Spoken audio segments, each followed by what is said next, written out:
Hey friends, my name is Aditya and welcome to Mathrbolic. Friends, videos हमेशा से ही एक effective way रहा है मैसेज स्प्रेड करने का या कुछ नया सीखने का, और स्पेशली इस पेंडेमिक के टाइम पर वीडियोस बेस्ट हैं आपके एकेडमिक कोर्सेज के लिए। और यहाँ मैथरबॉलिक पर मैं ट्राई करता हूँ कि मैथ्स और इजियर एंड इंटरेस्टिंग हो। So if you are new to this channel then consider subscribing it. तो चलिए शुरू करते हैं आज का सेशन।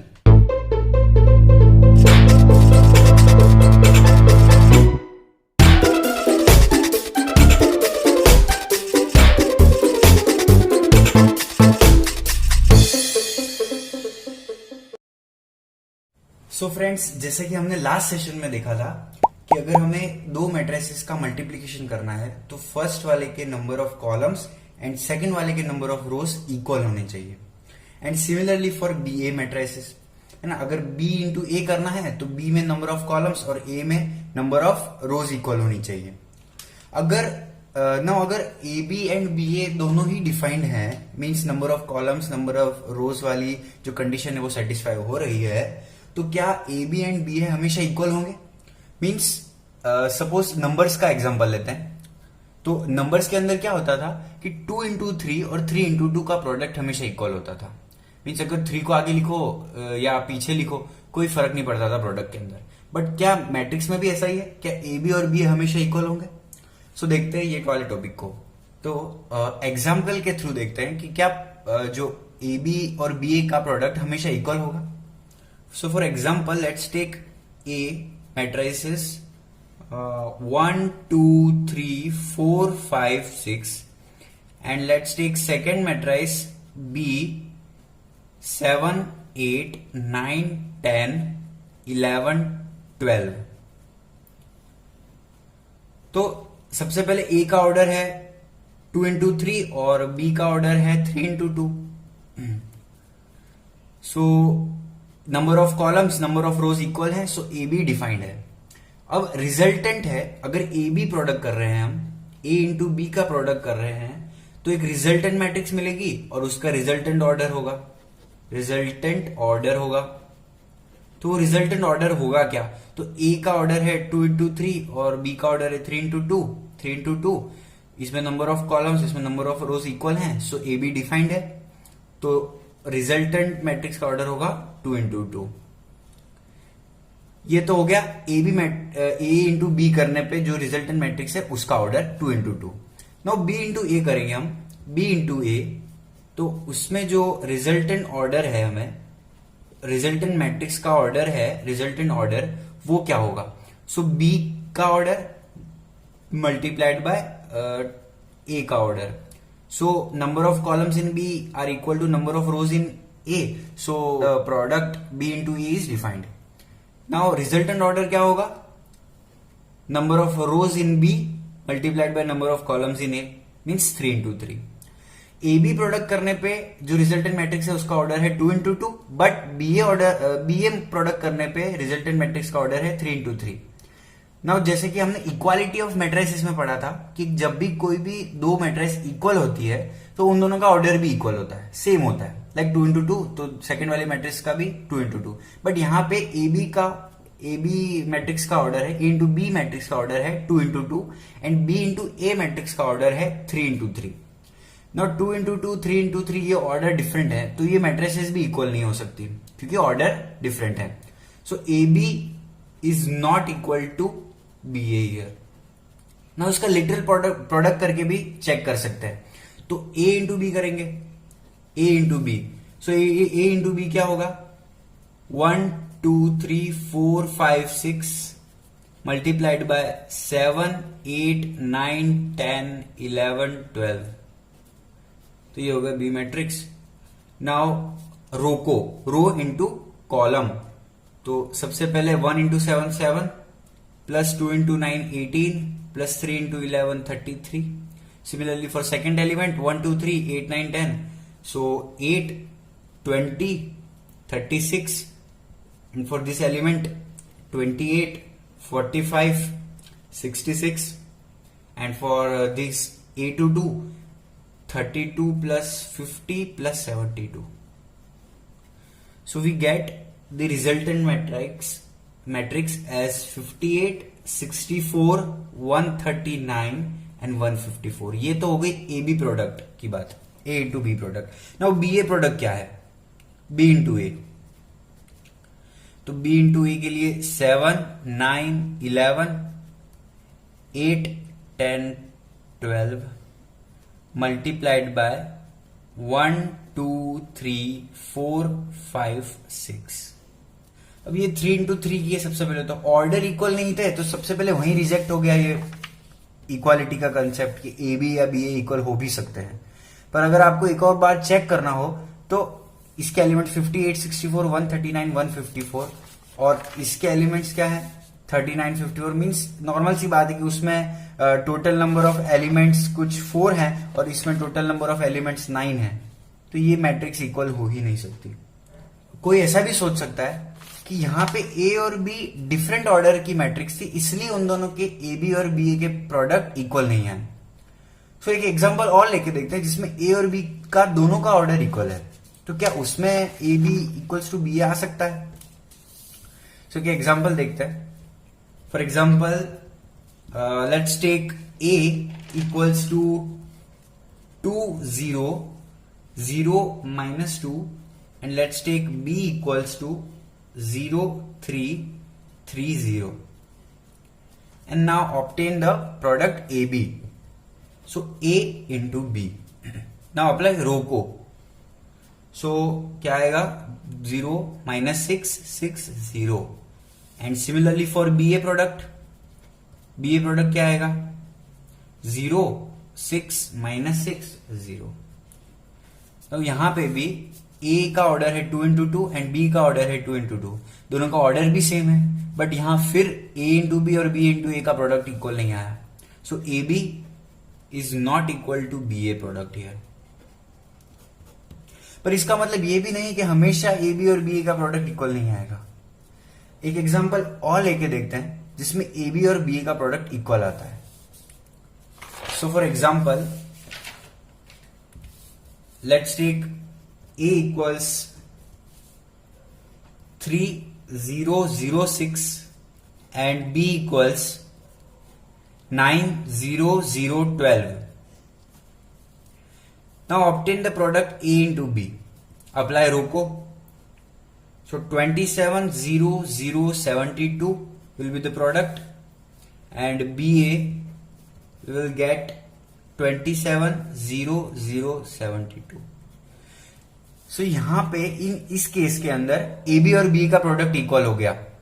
सो ये क्या है, मतलब ये ऐसा क्यों हो रहा है कि कुछ एग्जांपल्स में ए बी और बी का प्रोडक्ट इक्वल आ रहा है और कुछ एग्जांपल्स में ए बी और बी का प्रोडक्ट इक्वल नहीं आ रहा है? सो यहां पे इस पर्टिकुलर एग्जांपल में ये ऑब्जर्व कर सकते हैं कि अगर एक डायगोनल मैट्रिक्स लेते हैं हम कभी भी, तो ए बी और बी ए का प्रोडक्ट इक्वल आता है हमेशा, मतलब यहां पे कॉम्यूटेटिविटी होल्ड करती है। अब ये जो मैंने स्टेटमेंट बोला कि डायगोनल मैट्रिक्स में हमेशा ए बी और बी का प्रोडक्ट इक्वल आता है, वो मींस कैसे प्रूव कैसे करोगे? तो एक एग्जांपल लेके देखते हैं। मींस एग्जांपल नहीं, इसका प्रूफ देखते हैं। अगर वेरिएबल प्रोडक्ट्स लेके देखें हम, ये जो 3, 0 मींस 3, 6, 9, 12 है, उसकी जगह हम वेरिएबल एलिमेंट्स लेते हैं ए बी। मींस क्या हम कोई भी एलिमेंट्स के लिए ये प्रूव कर सकते हैं कि डायगोनल मैट्रिक्स के अंदर ए बी और बी ए का प्रोडक्ट मींस कॉम्यूटेटिविटी होल्ड करता है? So let's take example. So let's take A equals A 0, 0 B and B matrix P 0, 0 Q। तो यहां पे ए बी का प्रोडक्ट कितना हो जाएगा? ए इंटू बी का प्रोडक्ट हो जाएगा, अप्लाई रो को, हो जाएगा A into P 0, 0 B into Q. और बी ए क्या हो जाएगा? बी ए हो जाएगा P into A 0, 0 Q into B. ना यहां पे सिर्फ ऑर्डर चेंज हुआ है, means A P P A means P पहले आ गया, सिमिलरली क्यू यहां पहले आ गया, बी बाद में हो गया। पर जो नंबर्स है उसमें तो कॉम्यूटेटिविटी होल्ड होती है, means 2 into 3 is equals to 3 into 2। So ये दोनों मैट्रिक्स सिमिलर होगी, means A P is equals to P A, B Q equals to Q B. और यहां पे क्योंकि हमने वेरिएबल एलिमेंट्स लिए थे, तो हम ए बी पी क्यू की वैल्यू कुछ भी लें, ये ए बी और बी ए का प्रोडक्ट हमेशा इक्वल होगा। So for diagonal matrices, the product AB is equals to BA, or we can say that diagonal matrices holds commutativity of matrix multiplication. सो ये डायगोनल मैट्रिक्स की बात हुई, हमने यहां पे इसका प्रूफ भी देखा। नाउ एक और बात कि फॉर एग्जांपल कि हम नंबर्स के अंदर लेते थे कि अगर a इंटू बी का प्रोडक्ट 0 है, means if a into B equals to 0, so a into B 0 है तो a इक्वल्स टू 0 और b इक्वल्स टू 0, मीन्स अगर लेट्स से a 2 है तो b 0 होगा, या फिर दोनों भी 0 हो सकते हैं। ओके, बट क्या मैट्रिसेस में भी यही है? मींस अगर दो मैट्रिसेस का प्रोडक्ट एक जीरो मैट्रिसेस है तो क्या वो दोनों मैट्रिसेस में एक सिंगल मैट्रिस जीरो मैट्रिस होनी जरूरी है? क्या वो नेसेसरी है? Now let's take an example to see this. Okay, so let's take a equals 0 0 -1 2 and b equals 3 0 5 0. Now here AB product is apply row को 0 -1 3 0, so 0 0 -1 5 0 0 0 2 3 0 0 0 2 5 0 0. so ये AB product 0 हो गया। अब मुझे बताओ कि यहां पे AB प्रोडक्ट 0 मैट्रिक्स आ रहा है, तो क्या AB कोई भी 0 मैट्रिसेस है? सो जैसे कि आप समझ गए कि यहां पे ये वाली प्रॉपर्टी होल्ड नहीं करती। Now let's move on to our next topic, which is properties of matrix multiplication. First यहां प्रॉपर्टी आती है associative law. Associative law. अब ये नंबर्स के लिए क्या था? Now for example, अगर 2 into 3 का प्रोडक्ट करते हैं और उसमें एक नंबर मल्टीप्लाई करते हैं 4, तो क्या ये प्रोडक्ट चेंज हो गया अगर मैं ऐसा लिखूं 2 into 3 into 4? नहीं, ये प्रोडक्ट चेंज नहीं होगा। So this is associative law.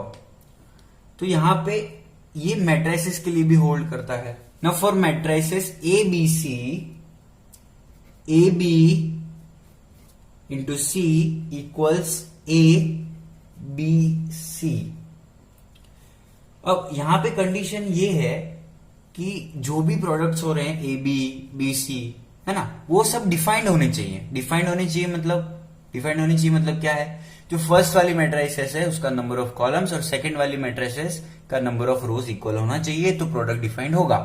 सो ये जो हमने पढ़ा था वो यहां पे एप्लीकेबल होना चाहिए, है ना, ये डिफाइंड होनी चाहिए ये सारे products. Now second is distributive law.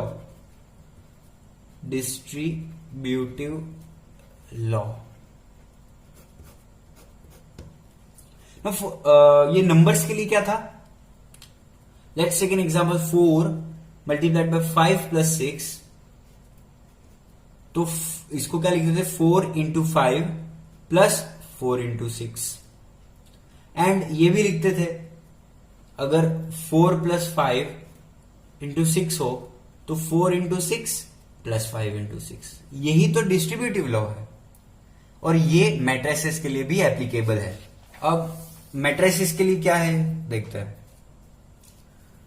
So for matrix A B C, first is A into B plus C is A B plus A C. Means हम सेपरेट कर सकते हैं A into B plus A into C, जैसे numbers के लिए करते थे, similarly here also. और ए प्लस बी में सी मल्टीप्लाई करेंगे तो ये सेपरेट हो जाएगा ए सी प्लस बी सी। और वही कंडीशन इधर कि यहां पे जो प्रोडक्ट्स हैं A B A C B C, वो सब यहां पे डिफाइंड होने चाहिए। Now third is existence of multiplicative identity. Third is existence of multiplicative identity.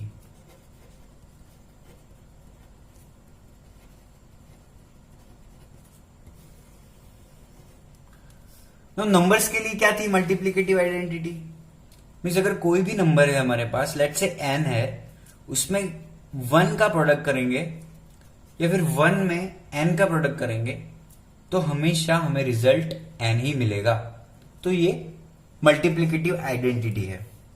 So matrices के लिए भी यही है, सिमिलर, कि अब 1 यहां पे नंबर्स के लिए 1 था तो मैट्रिसेस के लिए क्या होगा 1 की जगह पे? हमने पढ़ा था, याद करो, आइडेंटिटी, है ना, आइडेंटिटी मैट्रिक्स यहां पे होगी। आइडेंटिटी मैट्रिक्स मीन्स क्या होता है? Like for identity matrix of order n is 1 1 1 0 0 0 0 0 0 0 0 0 0।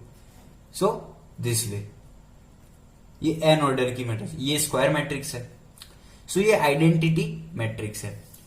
तो कोई भी मैट्रिक्स के लिए, like for example A matrix के लिए, जब हम आई मल्टीप्लाई करते हैं, मीन्स आई के अंदर ए मल्टीप्लाई करते हैं या फिर इसका ऑर्डर चेंज करते हैं, ए में आई मल्टीप्लाई किया तो हमेशा हमें रिजल्ट ए मैट्रिक्स मिलने वाली है। क्योंकि जैसे नंबर्स के लिए हम करते थे कि n इंटू 1, तो नंबर हमेशा रिजल्ट हमें n ही मिलता था। सो यहां पे ये 1 का काम कर रहा है, ये आइडेंटिटी मैट्रिक्स। तो आइडेंटिटी मैट्रिक्स के अंदर कोई भी मैट्रिक्स का मल्टीप्लीकेशन करेंगे तो रिजल्ट सेम मिलने वाला है, या फिर हम ऑर्डर चेंज करके भी मल्टीप्लाई करेंगे तो भी हमें ऑर्डर मीन्स, कंफ्यूज मत होना ऑर्डर के साथ, ऑर्डर ये ऑर्डर नहीं, ऑर्डर मीन्स ए आई आई ए, ये ऑर्डर मीन्स उसका फ्लिप कर देना, ये ऑर्डर। ओके, ये थर्ड हो गया एग्जिस्टेंस ऑफ मल्टीप्लिकेटिव आइडेंटिटी। सो ये जितनी भी प्रॉपर्टीज थी उन सबके एग्जाम्पल्स, मीन उनको एक एग्जाम्पल से समझना वो बहुत ही आपके लिए नेसेसरी है। तो ये जितने भी एग्जाम्पल्स है वो मस्ट है। मैंने फर्स्ट लेक्चर में बोला था कि जो एग्जाम्पल्स है वो तो मस्ट है, एक्सरसाइज भी करनी है। सो मेरा ये सजेशन है कि फर्स्टली आप खुद से करें 3.2 एक्सरसाइज, और जो नेक्स्ट वीडियो होगा वो इसके सॉल्यूशन पे होगा, एक्सरसाइज 3.2 के। और कोई भी डाउट हो, कोई भी कैसा भी तरीके का डाउट हो, मुझे कमेंट सेक्शन में पूछें please. Okay, now if you have enjoyed this video, then like, share, comment, subscribe, and to get notified for such amazing videos, hit the bell icon there.